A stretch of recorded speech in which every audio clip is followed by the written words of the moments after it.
کچھ کمزور لگ رہی ہیں، شاید اپنا خیال نہیں رکھتی۔ بس بیٹا سمرا کی طرف سے پریشان ہوں۔ کیا ہوا سمرا کو؟ اس نے انجان بن کر پوچھا تو آسیہ سمرا کے تمام حالات بتا کر کہنے لگیں، بہت غلط ہوا ہے اس کے ساتھ، ابھی اتنی عمر بھی نہیں ہے اور پھر ماں بھی بننے والی ہے۔ میں اس کے مستقبل کا سوچتی ہوں تو مجھے خوف آنے لگتا ہے، پتہ نہیں کیا ہوگا آگے، اتنی پہاڑ سی زندگی۔ آپ کیوں پریشان ہوتی ہیں ممی؟ کیسے پریشان نہ ہو، ماں ہوں اس کی ماں۔ وہ ذرا سا تلخ ہوا، کبھی اس نے بھی ماں سمجھا ہے آپ کو سنی؟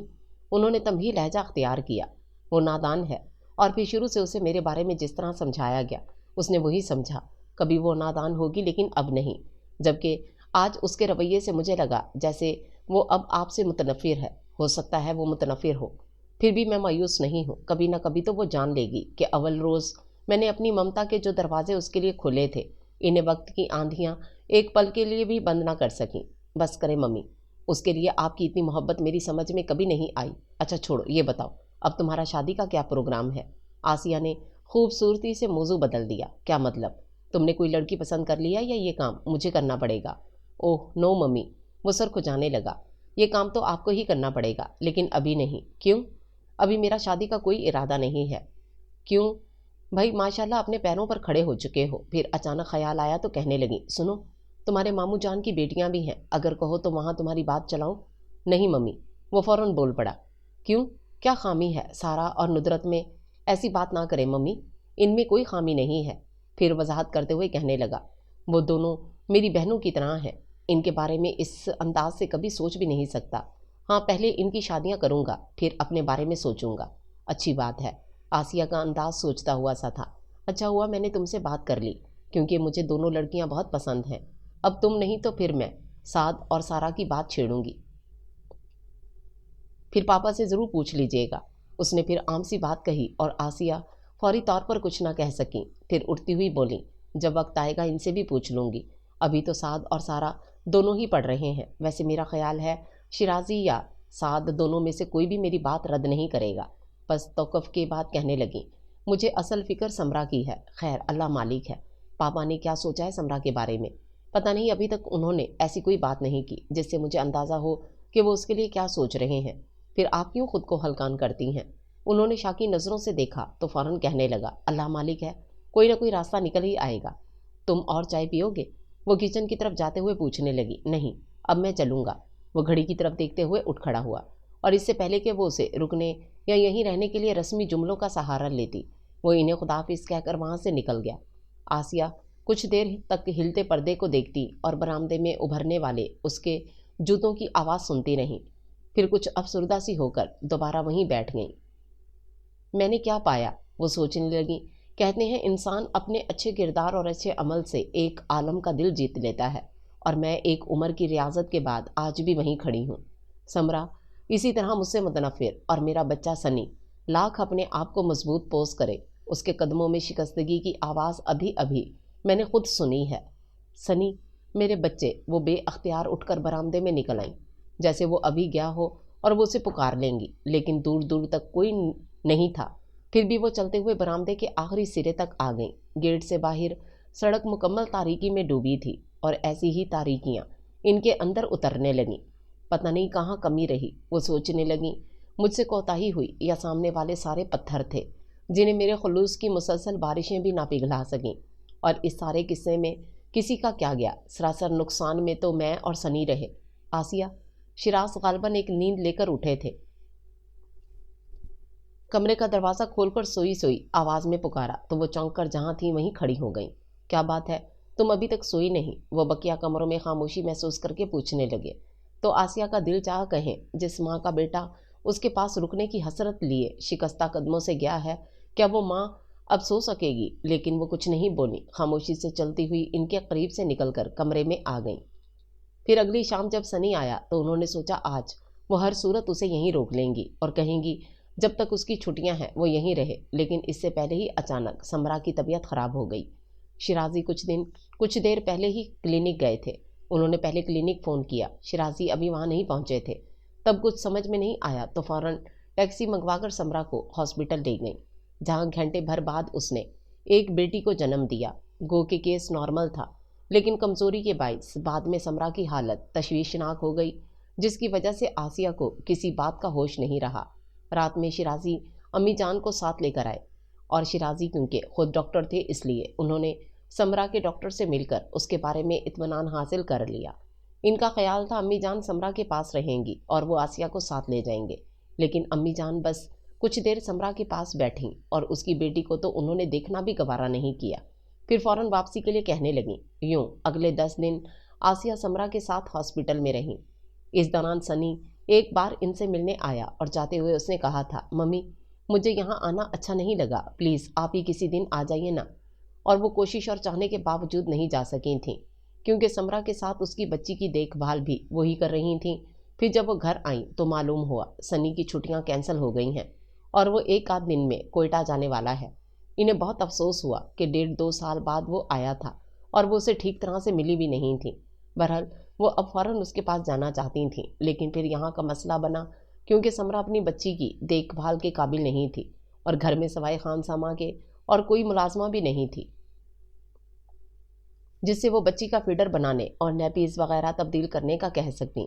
یوں اپنا جانا ملتوی کر کے انہوں نے سنی کو بلوا لیا اور وہ آیا ضرور، لیکن انہیں مسلسل سمرا اور بچی میں مصروف دیکھ کر بہت جلد واپس بھی چلا گیا۔ اس وقت اسے اپنی ماں پر واقعی حیرت ہوئی تھی جب وہ بچی کو گود میں لیے کہہ رہی تھیں، سمرا کو مجھ سے چھینا گیا، لیکن دیکھو ویسی ہی بچی میری آغوش میں آسمائی ہے اور اسے مجھ سے کوئی نہیں چھین سکتا، بس کرے ممی۔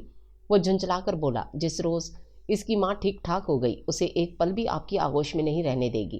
نہیں بیٹا، میں اسے سمجھاؤں گی، اس کے لیے یہ بہتر ہے کہ وہ بچی کو میرے پاس رہنے دے اور وہ سمجھ جائے گی۔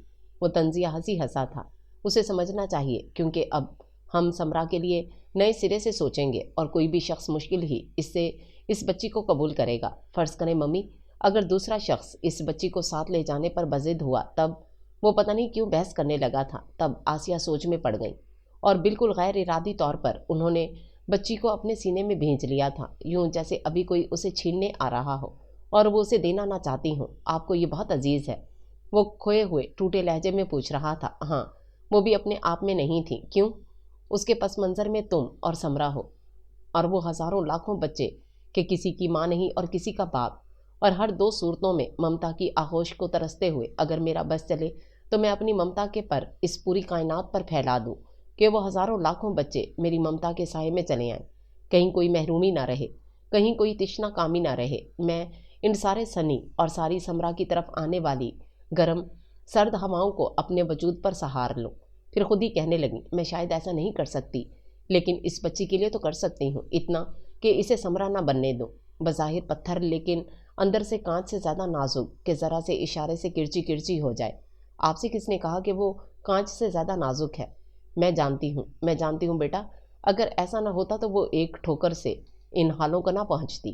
اعتراف اس لیے نہیں کرتی کہ اپنی دادی کی طرح نام نہاد جھوٹی انا کا لبادہ اوڑھے ہوئے ہے۔ جس دن یہ لبادہ تار تار ہوا تو دیکھنا وہ اندر سے کتنی شکستہ اور معصوم سی لڑکی ہے۔ انہوں نے یقین سے کہا تھا اور اس وقت سنی کو لگا جیسے اس کی ماں دیوانی ہو گئی ہے، اور شاید وہ دیوانی ہی تھیں کہ جو ارمان سمرا کے لیے دل میں تھے وہ اب اس کی بچی پر پورے ہو رہے تھے۔ سارا دن اسی میں لگی رہتیں اور سمرا کی حالت کے پیش نظر رات میں بھی اسی کے کمرے میں سوتی تھیں۔ بچی نیند میں ذرا سا کسمساتی تو وہ اٹھ کر بیٹھ جاتی اور اس کے رونے پر تو کتنی دیر تک اسے گود میں لے کر ٹہلتی رہتی تھیں۔ سمرا جہاں امی جان کے رویے سے رنجیدہ تھی، وہاں ان کی بے غرض محبتوں اور خدمت گزاریوں کی معطرف ہوئی جا رہی تھی، بالکل اسی طرح جیسے ایک بار بچپن میں وہ ان کے گرد منڈلانے لگی تھی۔ کبھی وہ ان کے بارے میں سوچتی تو حیران ہوتی، اس کی سمجھ میں نہیں آتا تھا کہ جس عورت نے بچپن میں اسے اپنی آغوش سے محروم رکھا وہ اب اس پر اتنی مہربان کیوں ہے۔ اسے یاد تھا جب وہ میٹرک کے امتحانوں سے فارغ ہو کر آئی تھی تو ان کے نرم رویے کی تعریف کرتے ہوئے اس نے دادی جان سے کہا تھا، دادی جان، آنٹی مجھ سے بہت پیار کرتی ہیں، مجھے لگتا ہے سعد، نومی اور بنٹی سے بھی زیادہ۔ یہ سب دکھاوا ہے، دادی جان نے فوراً کہا تھا، اور پھر درد بھری آواز میں ان کے بارے میں یوں تفصیل بتائی تھی، یہ عورت نہیں ڈائن ہے، تم کیا جانو میری بچی، اس نے تم پر کیسے کیسے ظلم کیے ہیں، جبھی تو میں نے تمہیں ہاسٹل بھیج دیا، ورنہ اگر یہاں رہتی تو پتہ نہیں تمہارا کیا حشر کرتی۔ دیکھنے میں کتنی سیدھی لگتی ہے، میں اسے اس لیے بیاہ لائی تھی کہ یہ تمہیں ماں کی کمی محسوس نہ ہونے دے، لیکن اس نے تو ایک دن بھی تمہارے سر پر ہاتھ نہیں رکھا، الٹا تم سے تمہارا باپ بھی چھین لیا۔ اگر مجھے معلوم ہوتا تو میں کبھی شیرازی کی دوسری شادی نہ کرتی، ماں نہیں تھی کم سے کم